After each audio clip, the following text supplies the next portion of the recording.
प्रभु यीशुको नाममा सबैजनालाई जय मसीह। मेरो प्रिय हो, पवित्र बाइबलमा मत्ती 8:23 देखि 27 प्रभु यीशुले आँधीलाई शान्त पार्नु भएको घटना वर्णित छ। पवित्र बाइबल सत्य वचन हो, कसैले झुटो प्रमाणित गर्नै सक्दैन।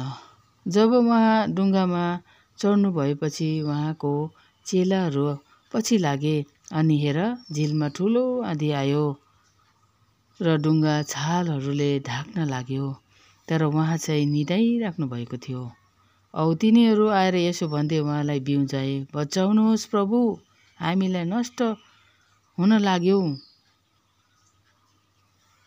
उहाँले तिनीहरूलाई भन्नुभयो, ए अल्पविश्वासी हो, तिमीहरू किन डराउँछौ?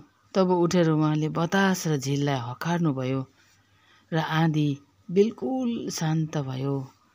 अनि यिनी त कस्ता मानिस हुन्, किनभने बतास र झिलले पनि यिनका आज्ञा मान्छन् भने ती मानिसहरू छक्क परे। प्रभु यीशुले यस घटनालाई शान्त पार्न कुनै पनि प्रकारको संसारिक थोकहरूलाई प्रयोग गर्नु भएन, तर स्वर्गीय वचनद्वारा नै उहाँले यस घटनालाई शान्त पार्नुभयो।